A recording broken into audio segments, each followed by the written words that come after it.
And don't you think this movie is a little bit too violent for children? 確かに小さい子供たちには無理だと思います。あんまり見せたいと私も思わない。バイオレンスを映画の見どころにはしていません。子供たちが住んでいる世界にバイオレンスがあるのは子供たちが一番よく知っている。人間のバイオレンスというのは人間の属性の一部だから。それをどういうふうにコントロールするかが一番大きな課題なんです。Il n'est plus du tout rare de voir des films d'animation qui ne sont pas faits pour les enfants. Mais lorsque Princesse Mononoke est sorti dans nos salles françaises, toute la presse, après s'être accordée à dire que c'était un chef-d'œuvre, a quand même été choquée par son extrême violence.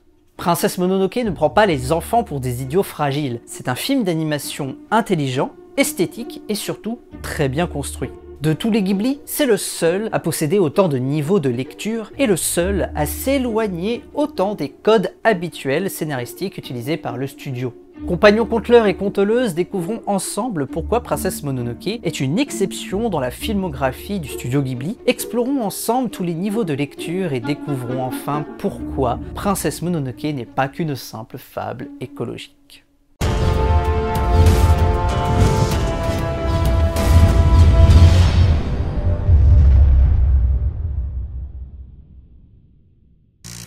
Sorti en 1997 au Japon, il a fallu pourtant attendre les années 2000 pour le voir débarquer en France. Parce qu'entre le cinéma japonais et le cinéma français, ce n'a pas toujours été une histoire d'amour. Comme aux États-Unis d'ailleurs. Et c'est surtout les ventes de DVD et de VHS qui ont fait de ce film un succès sur le long terme.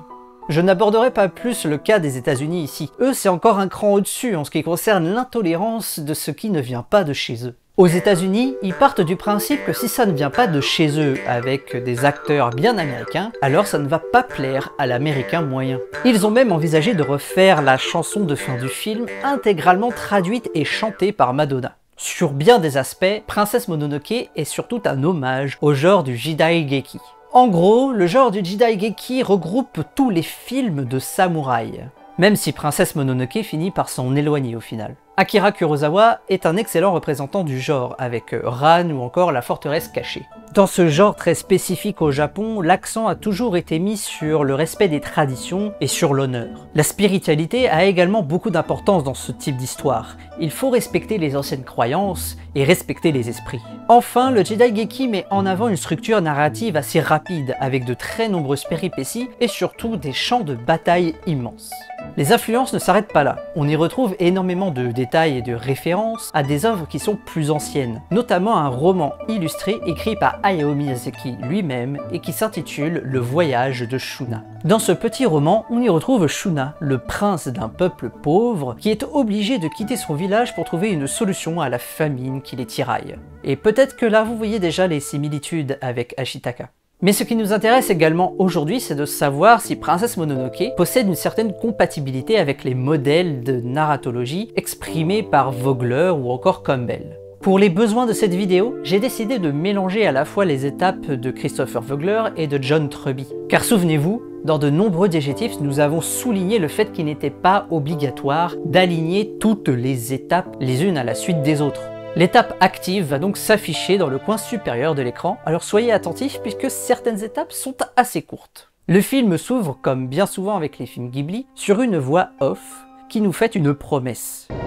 C'était le temps des dieux et le temps des démons. Nous allons donc voir un film qui se prend très au sérieux et qui en même temps nous invite à un voyage. Les épopées, le voyage, c'est une des caractéristiques du Jidaigeki. Et enfin, la première image nous laisse entrevoir une menace qui arrive. C'est là une manière très efficace de créer un prologue qui va à la fois capter notre attention par rapport aux enjeux de la menace, mais également notre curiosité par rapport aux promesses qui ont été faites. Commençons donc par le monde ordinaire d'Ashitaka. Le héros de cette histoire se présente comme une sorte de chef guerrier. Il veille sur le village avec son compagnon Yakulu. Au premier regard, le héros semble être déjà un personnage complet, c'est-à-dire qu'il n'a plus rien à prouver puisqu'il est déjà aimé et admiré de tous les habitants de son village. Je fonce à la tourelle de guet voir ce qui se passe. Quant à vous trois, rentrez tout de suite au village. Très bien. Son peuple a été chassé par l'empereur il y a de cela fort longtemps. Ils se sont donc cachés, isolés de tout commerce avec le monde extérieur.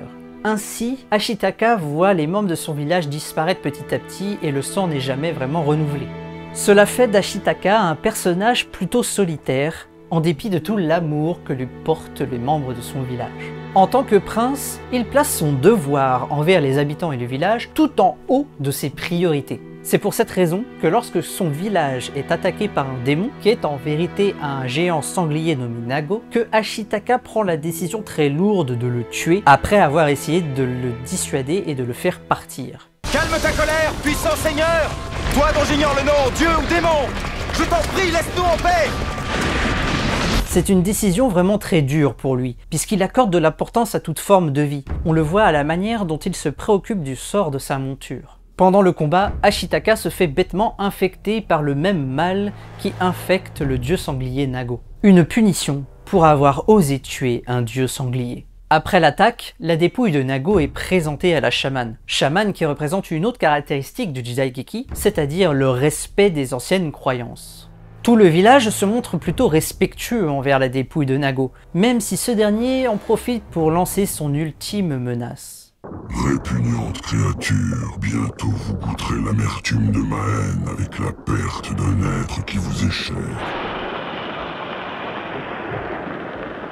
Cette phrase est en lien direct avec le message, la thématique du film, mais nous y reviendrons plus tard. Cette malédiction est une épée de Damoclès pour Ashitaka. S'il ne trouve pas un moyen très vite de se guérir, alors il mourra. C'est là une excellente manière de cadrer de façon temporelle l'histoire. En imposant une limite, nous savons que plus nous allons nous rapprocher de la fin, plus nous allons nous inquiéter pour Ashitaka et pour le sort qui l'attend. Selon la tradition, Ashitaka doit quitter le village pour ne pas le souiller de sa propre malédiction. Il est donc exilé, déchu de son titre, et même s'il est admiré et aimé de tous, il doit partir.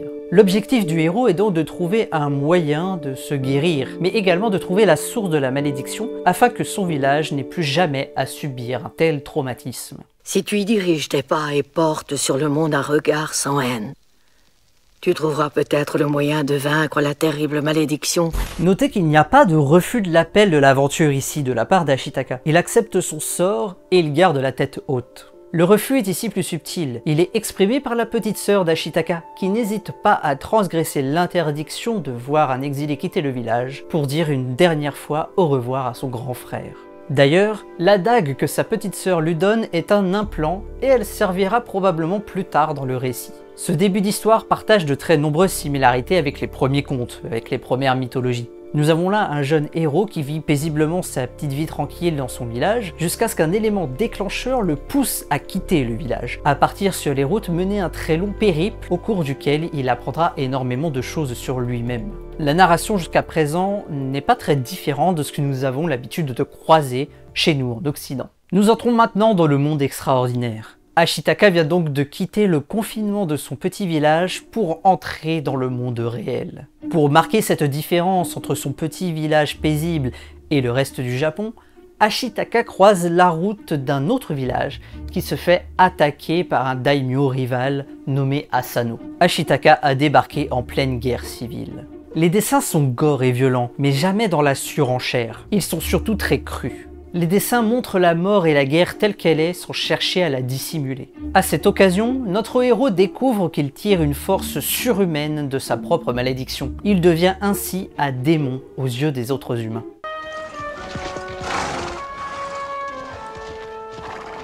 Le démon!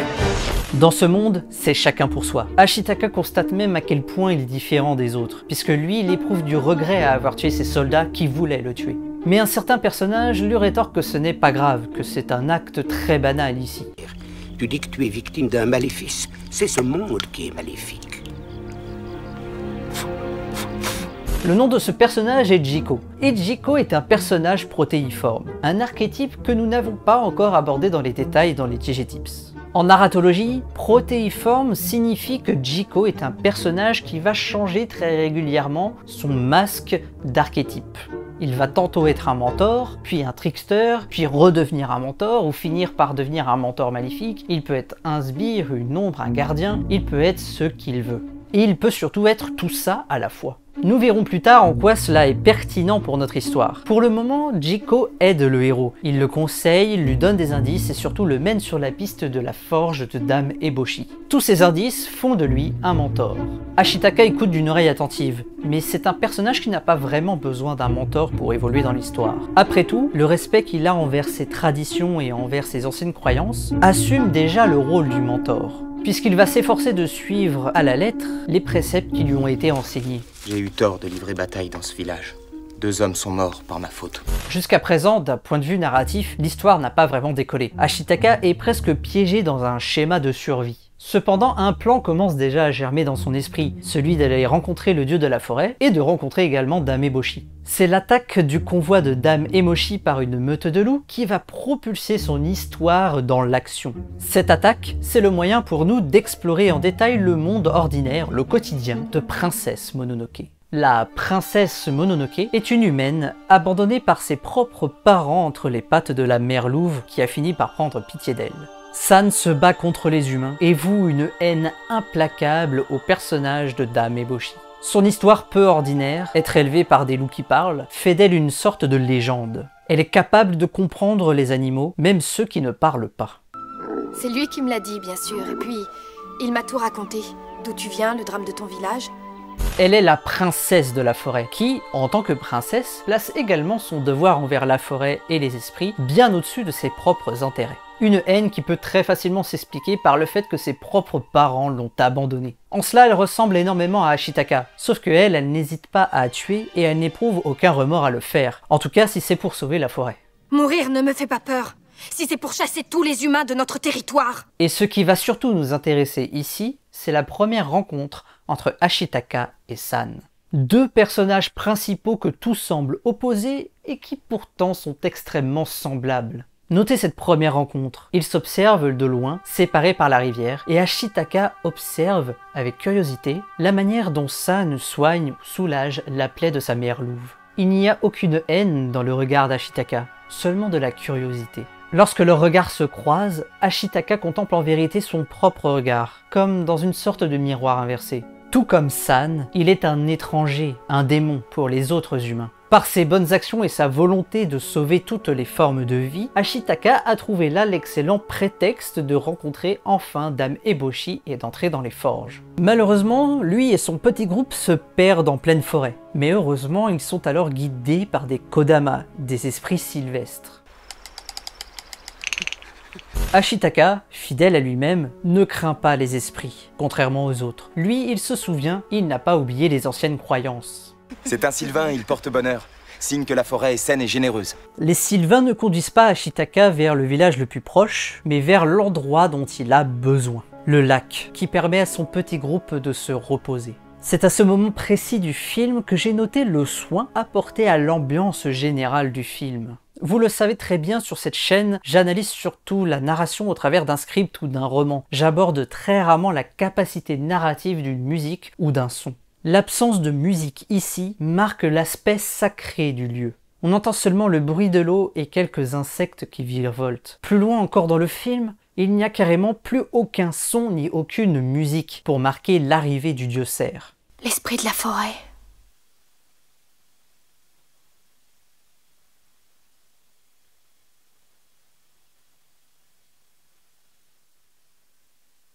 C'est une manière très subtile de souligner l'ambiguïté de la nature du dieu cerf. La musique et le son participent plus que jamais à la construction narrative du récit. Jusqu'à présent, l'histoire suit quand même un schéma classique de cause à effet. Ashitaka a sauvé la vie de ses 2 soldats, donc il le mène directement aux forges. Donc il peut rencontrer Dame Eboshi, donc il fait la rencontre de Princesse Mononoke. Dès son arrivée au village, Ashitaka s'attire immédiatement la méfiance des autres habitants. L'étranger, c'est la peur de l'inconnu.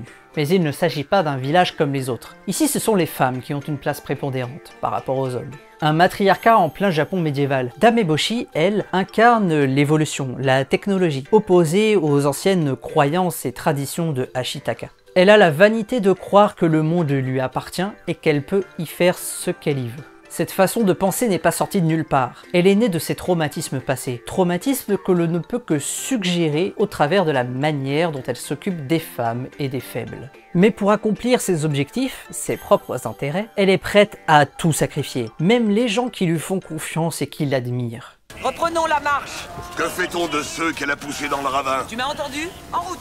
Elle est en vérité esclave de sa propre volonté et de ses convictions. Dame Eboshi ne pense qu'à ses propres intérêts, à créer davantage de forges pour ainsi envahir le pays avec de nouvelles armes. Prenez garde, ennemi. Dame Eboshi est déterminée à conquérir le monde. Eboshi défend donc une idée qu'il est possible de vivre sans la nature et sans les esprits, qu'il est même préférable pour l'espèce humaine en général que ces dieux redeviennent de simples animaux. Pour Ashitaka, tout est devenu clair. C'est le non-respect des anciennes croyances et des traditions, et aussi le massacre de tous les esprits, qui sont la cause de la malédiction dont il est infligé. Lorsque Dame Eboshi s'interroge sur la présence d'Ashitaka dans son village, Ashitaka lui répond tout simplement « Portez sur le monde un regard sans haine. » Et pourtant, il ne peut pas s'empêcher de la juger. Vous commencez par voler la forêt au sanglier, puis vous le transformez en monstre. Et maintenant, vous fabriquez des armes mortelles. Vous n'en avez pas assez de semer partout la terreur et la haine? C'est là la faiblesse intérieure de notre héros. Ashitaka, tout comme San, s'est retrouvé isolé du reste du monde. Ashitaka assiste à la mort lente et progressive de son peuple, tout comme San assiste à la mort lente et inévitable de la forêt.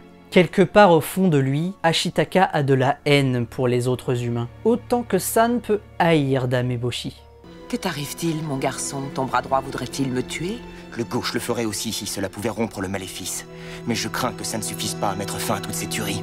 Non, il faudrait nous abattre tous pour que la paix règne ici. Les intentions d'Ashitaka sont nobles, mais elle a encore du mal à se mettre à la place des autres. Il ne comprend pas que Dame Eboshi n'est pas une ennemie, que c'est simplement une femme qui essaie de survivre dans ce monde. Mais c'est à ce moment-là que la princesse Mononoke décide d'attaquer et d'en finir une bonne fois pour toutes avec Dame Eboshi. Mais un peu plus tôt, Ashitaka a fini par comprendre que tuer Dame Eboshi ne servirait finalement à rien. Cela n'arrêterait ni la guerre ni sa malédiction. Lui, il place la vie sur un piédestal. Même s'il n'est pas totalement d'accord avec Dame Eboshi, il sait qu'elle a le droit de vivre. Il assomme Dame Eboshi, il assomme San et il quitte tranquillement le village sans que personne ne puisse l'arrêter. De nouveau, la malédiction lui sauve la vie lorsqu'une balle perdue le touche en plein cœur. Dans un dernier soupir, il avoue ses sentiments pour San. Tu es si jolie. Comment? Troublé, San décide de mener Ashitaka jusqu'au dieu cerf. Le dieu cerf arrive et grâce à l'offrande de San, il décide de sauver la vie d'Ashitaka sans pour autant lui retirer la malédiction. C'est un moment particulièrement étrange dans le film, puisque si vous remarquez bien, le fond du lac est jonché d'ossements, tout comme le petit îlot sur lequel Ashitaka a été posé. Tu es sage, Yakuru. Tu as compris qu'il ne fallait pas monter sur cet îlot. Il s'agit tout simplement d'une mise en garde. Le dieu cerf, c'est le dieu de la vie et de la mort. Il donne la vie et il peut la reprendre. Ni bien ni mal, c'est simplement la nature. Et là nous entrons dans la troisième grosse partie du film. Et cette troisième partie, quant à elle, est marquée par l'arrivée de Atako et de sa harde. C'est une nouvelle menace qui est annoncée, de nouvelles promesses, de nouveaux enjeux, et surtout un nouvel objectif pour Ashitaka. Vous vous souvenez de Jiko? Eh bien en fait, c'est un espion de l'empereur. Il est chargé de retrouver la trace du dieu cerf, de le tuer et de rapporter sa tête à l'empereur pour que ce dernier puisse jouir de la vie éternelle. Il va essayer de tirer parti de la guerre civile, de l'opposition entre Ashitaka et Dame Eboshi, pour s'approcher au maximum de l'endroit où vit le dieu cerf. Il va également faire en sorte que d'autres personnes tuent le dieu cerf à sa place. Quand il s'agit de tuer un dieu, mieux vaut laisser la besogne à un autre. Jiko est un personnage qui navigue d'un camp à un autre. Sa loyauté est plutôt fluctuante.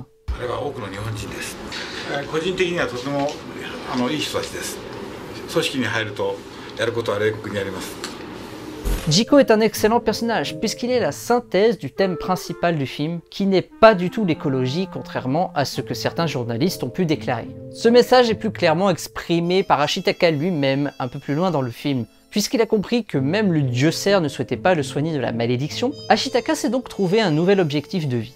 Il doit empêcher San de devenir comme lui, de développer en elle cette malédiction. Il veut la sauver de sa colère, de sa haine envers les humains. Non! La haine ne fait qu'engendrer la haine!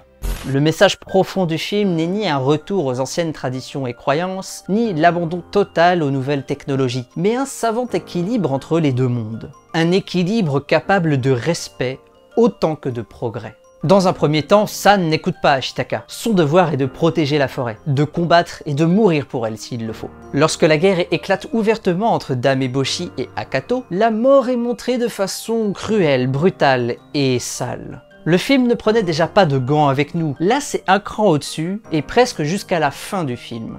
Les humains utilisent la ruse et la stratégie pour se battre, tandis que les sangliers foncent tête baissée, avec honneur. Eboshi n'a pas hésité une seule seconde à sacrifier tous les hommes du village en première ligne pour atteindre son objectif.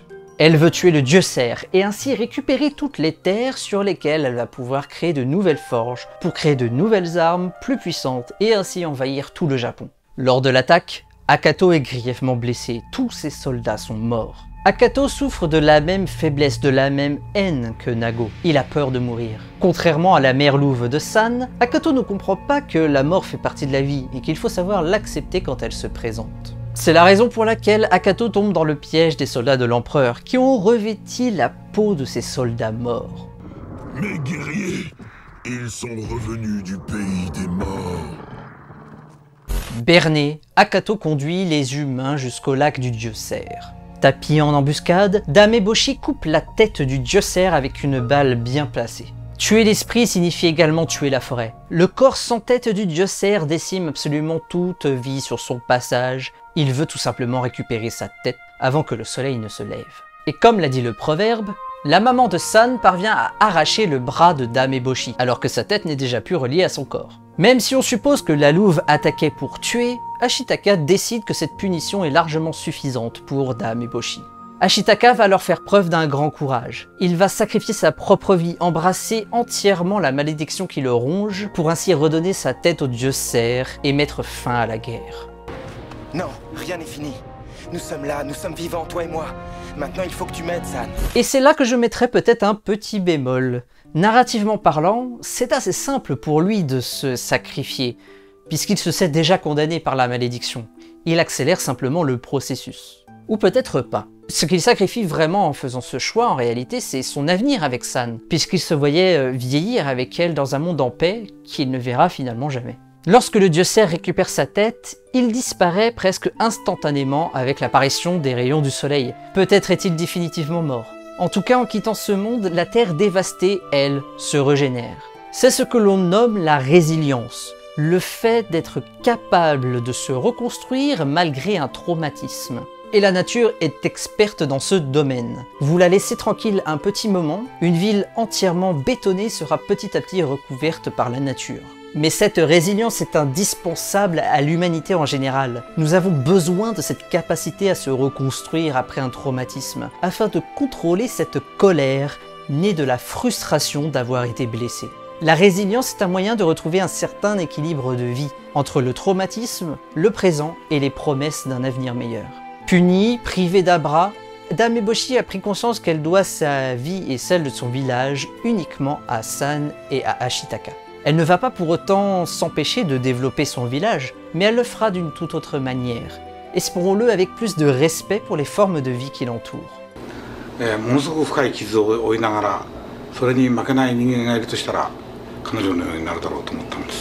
La fin du film n'est ni totalement négatif, ni totalement positif. Négatif tout d'abord puisque Ashitaka doit renoncer à son rêve le plus fou, celui de vivre avec San. Ashitaka est tiraillé entre son envie de vivre avec elle et son devoir envers les habitants de la forge. C'est sa nature, il veut aider tout le monde, et plutôt que de se mettre en colère parce qu'il n'a pas eu ce qu'il souhaite, il est plutôt prêt à renoncer à ses désirs.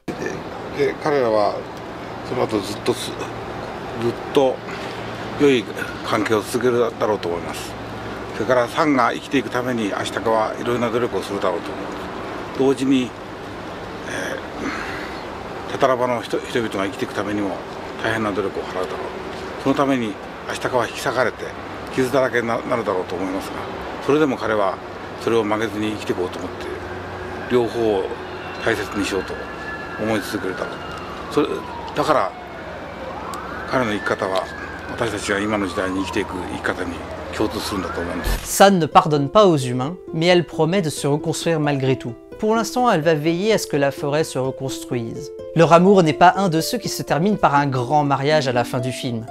Je dirais même plus que ces deux héros ont trouvé quelque chose de plus important encore que leur amour réciproque, le respect mutuel. Princesse Mononoke est à part dans la filmographie du studio Ghibli. Le film est sombre, complexe et ses personnages ne sont pas manichéens. Humains comme animaux ne font que se battre pour leur survie. C'est un film unique en son genre, tant il n'hésite pas à aller au bout de ses idées. Princesse Mononoke nous présente alors des protagonistes rangés dans des camps que tout oppose et entre lesquels le dialogue et la communication sont impossibles. Ashitaka et San représentent alors cette passerelle entre les deux mondes, entre l'homme et la nature. Cet équilibre nécessaire pour entamer un dialogue de paix et de réconciliation. 私たちは何本も映画を作ってきたんですけども、子どもたちにその健やかに希望を持って明るく元気に生きろっていう映画を作ってきました。でそのためのその応援を送る、子どもたちにエールを送るための映画を作ってきたと思ってるんです。でしかし実際の子どもたちが出会っている現実はそのエールだけでは済まされない多くの問題をもう子どもたちは全部知ってるんですね、本能的に。